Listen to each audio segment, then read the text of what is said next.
नमस्कार श्रोतागण, उपासना पॉडकास्ट के सभी दर्शकों का स्वागत है। आप श्रवण कर रहे हैं गरुड़ पुराण की कथा।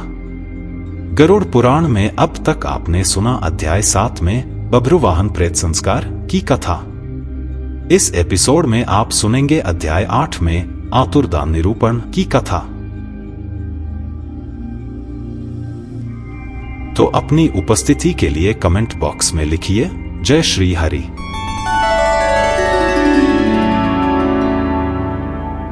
आठवां अध्याय आतुरदान निरूपण।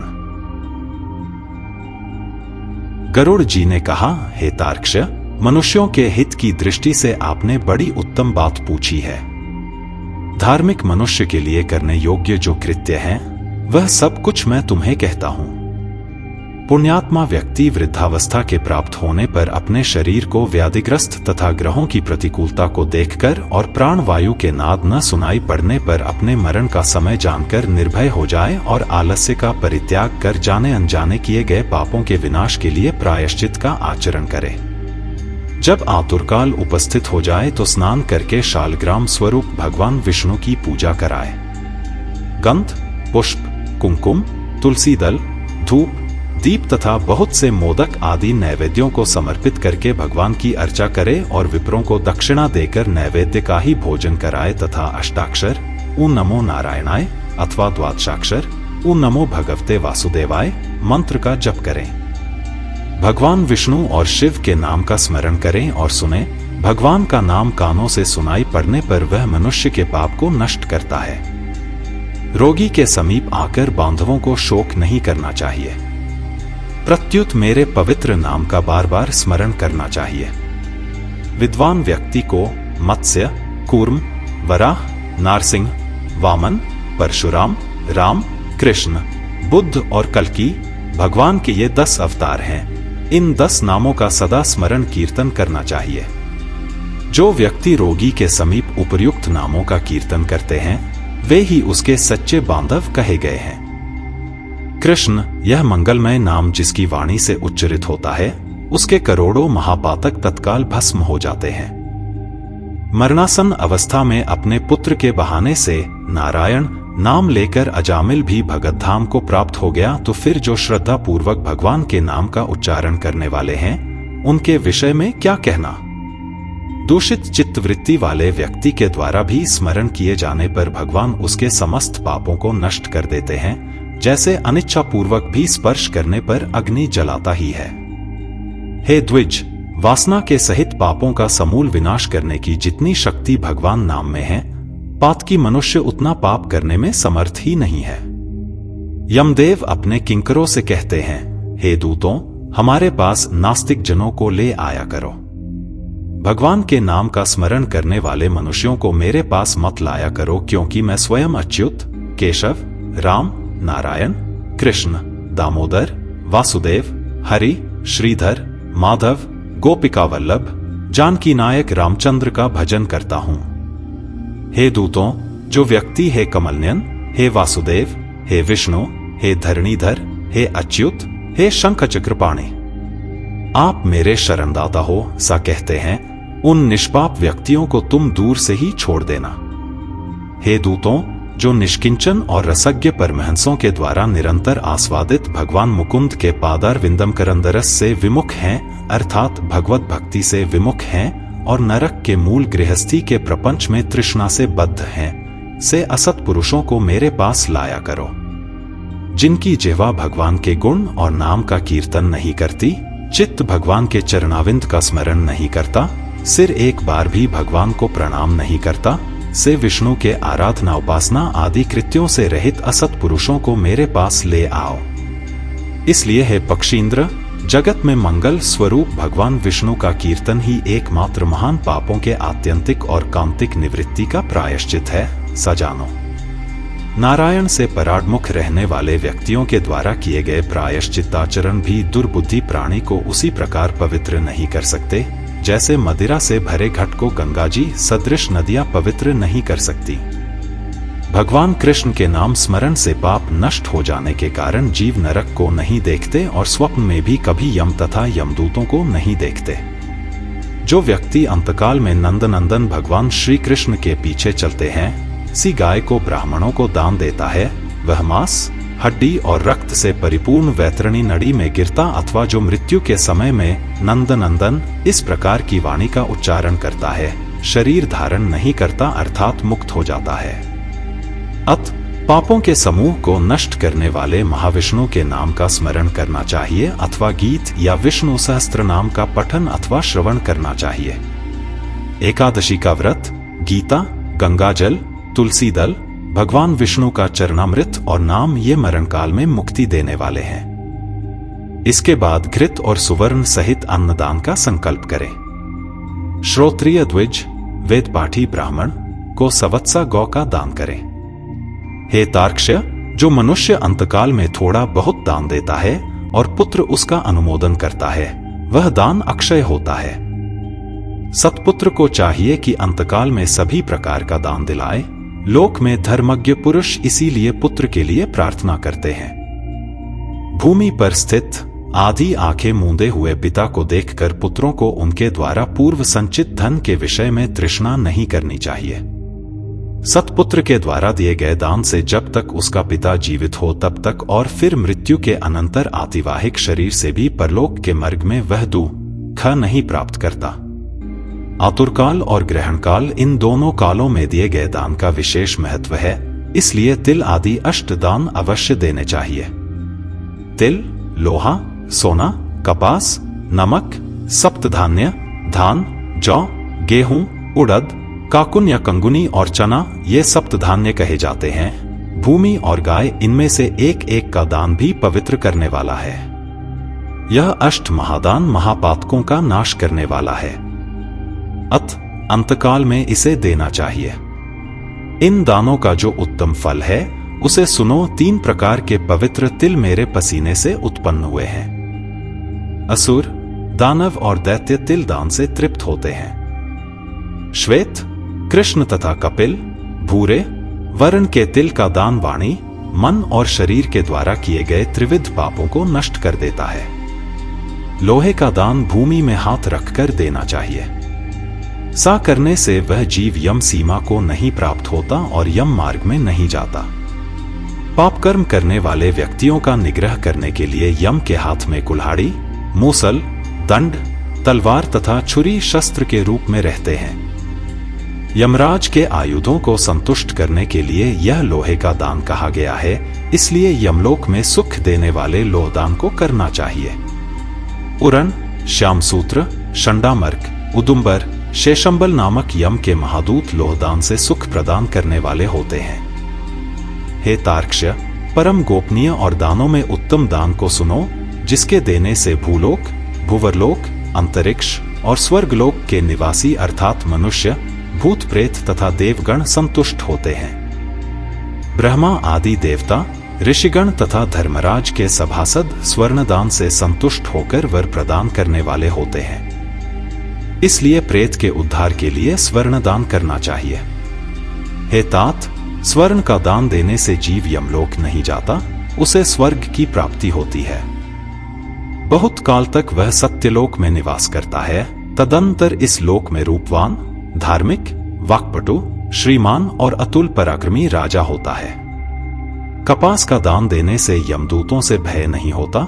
लवण का दान से यम से भय नहीं होता।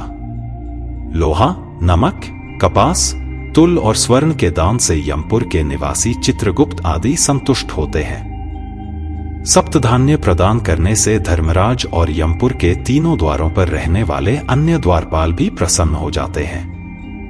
धान, जौ, गेहूं, मूंग, उड़द, काकुन या कंगुनी और सातवा चना ये सप्तधान्य कहे गए हैं। जो व्यक्ति गोचर मात्र 100 गायें और 1 बैल जितनी भूमि पर स्वतंत्र रूप से रह सकें, विचरण कर सकें, उतनी विस्तार वाली भूमि गोचर्म कहलाती है। इसका दान समस्त पापों का नाश करने वाला है। भूमि विधान पूर्वक सत्पात्र को देता है, वह ब्रह्महत्या के पाप से मुक्त होकर पवित्र हो जाता है। सा मुनीश्वरों ने देखा है।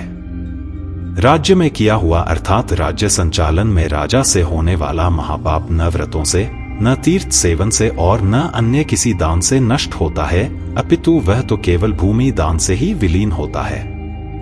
जो व्यक्ति ब्राह्मण को धान्यपूर्ण पृथ्वी का दान करता है, वह देवताओं और असुरों से पूजित होकर इंद्रलोक में जाता है। हे गरुड़, अन्य दानों का फल अत्यल्प होता है, किंतु पृथ्वी दान का पुण्य दिन प्रतिदिन बढ़ता जाता है। भूमि का स्वामी होकर भी जो ब्राह्मण को भूमि नहीं देता, वह जन्मांतर में किसी ग्राम में एक कुटिया तक भी नहीं प्राप्त करता और जन्म जन्मांतर में अर्थात प्रत्येक जन्म में दरिद्र होता है। भूमि का स्वामी होने के अभिमान में जो भूमि का दान नहीं करता, वह तब तक नरक में निवास करता है जब तक शेष नाग पृथ्वी को धारण करते हैं। इसलिए भूमि के स्वामी को भूमि दान करना ही चाहिए। अन्य व्यक्तियों के लिए भूमि दान के स्थान पर मैंने गोदान का विधान किया है। इसके बाद अंतधेनु का दान करना चाहिए और रुद्रधेनु देनी चाहिए। तदंतर ऋणधेनु देकर मोक्षधेनु का दान करना चाहिए। हे खग, विशेष विधान पूर्वक वैतरणी धेनु का दान करना चाहिए। दान में दी गई गौ मनुष्य को त्रिविध पापों से मुक्त करती है। बाल्यावस्था में, कुमारावस्था में, युवावस्था में, वृद्धावस्था में अथवा दूसरे जन्म में, रात में, प्रातः काल, मध्याह्न, अपराह्न और दोनों संध्या कालों में शरीर, मन और वाणी से जो पाप किए गए हैं, वे सभी पाप तपस्या और सदाचार से युक्त वेदविद ब्राह्मणों को उपस्कर युक्त दान सामग्री सहित सवत्सा और दूध देने वाली कपिला गौ के एक बार दान देने से नष्ट हो जाते हैं। दान में दी गई वह गौ अंतकाल में गोदान करने वाले व्यक्ति का संचित पापों से उद्धार कर देती है। स्वस्थ चित्तावस्था में दी गई एक गौ, आतुरावस्था में दी गई 100 गाय और मृत्युकाल में चित्त विवर्जित व्यक्ति के द्वारा दी गई 1000 गाय तथा मरणोत्तर काल में दी गई विधि पूर्वक 1,00,000 गाय के दान का फल बराबर ही होता है। यहाँ स्वस्थावस्था में गोदान करने का विशेष महत्व बतलाया गया है। तीर्थ में सत्पात्र को दी गई एक गाय का दान 1,00,000 गोदान के तुल्य होता है। सत्पात्र में दिया गया दान 1,00,000 गुना होता है। उस दान से दाता को अनंत फल प्राप्त होता है और दान लेने वाले पात्र को प्रतिग्रह दान लेने का दोष नहीं लगता।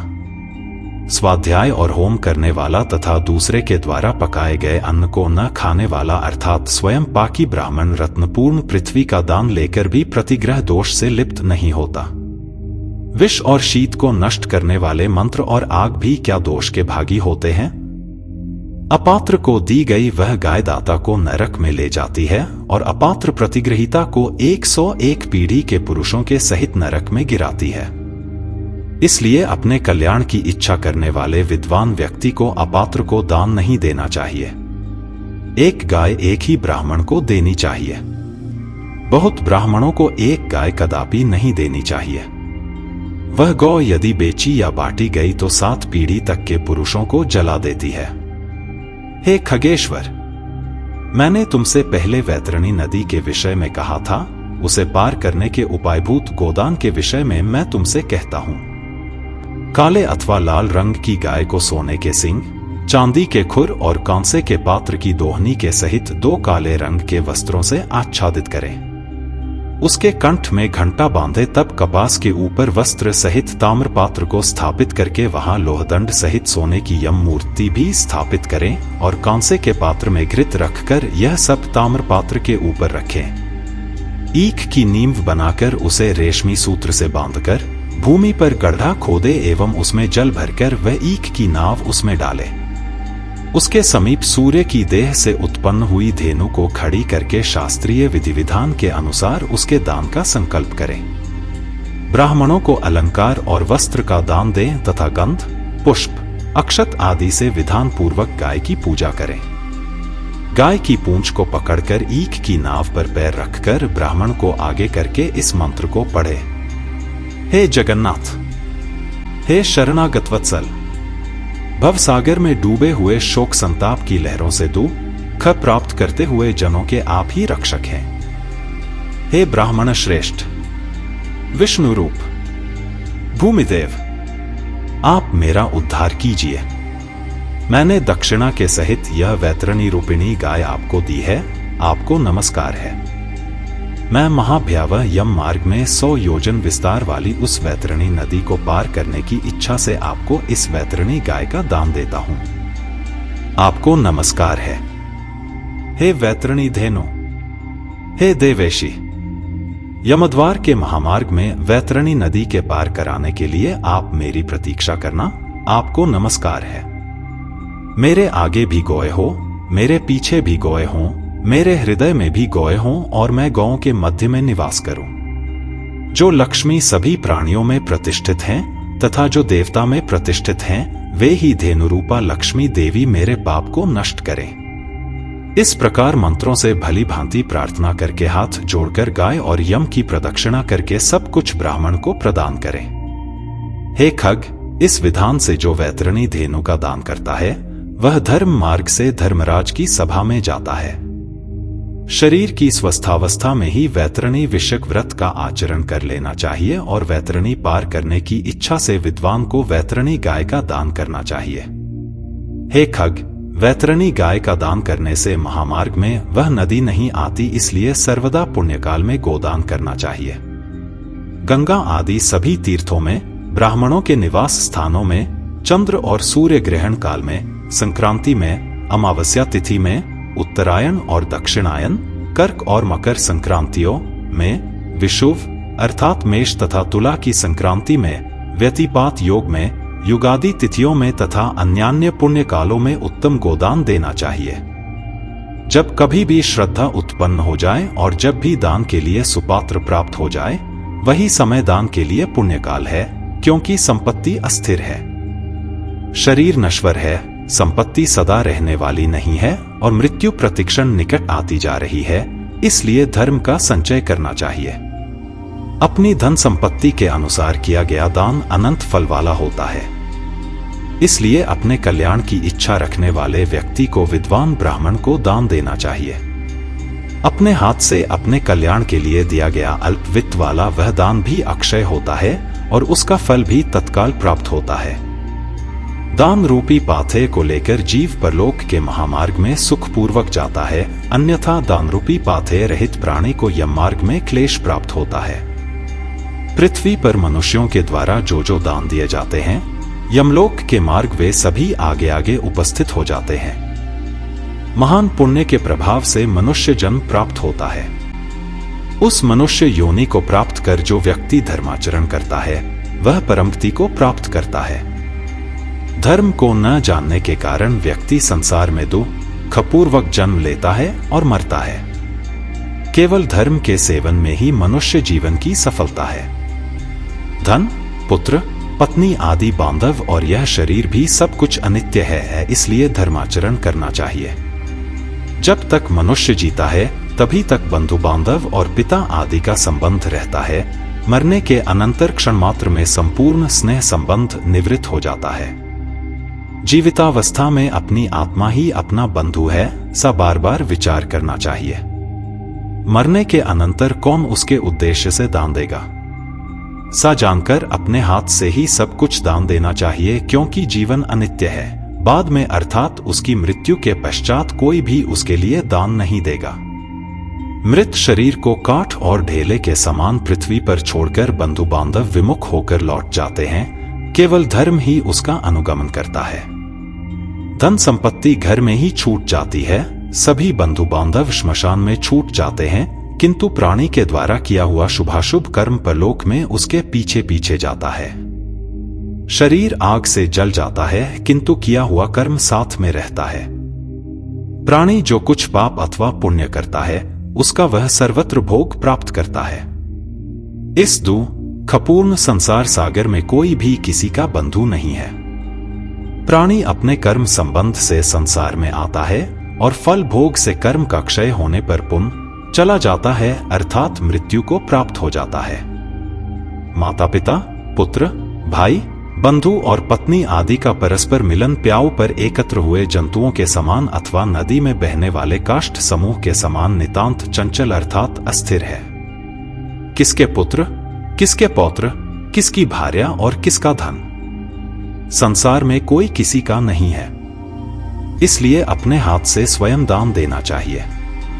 जब तक धन अपने अधीन है तब तक ब्राह्मण को दान कर दें, क्योंकि धन दूसरे के अधीन हो जाने पर तो दान देने के लिए कहने का साहस भी नहीं होगा।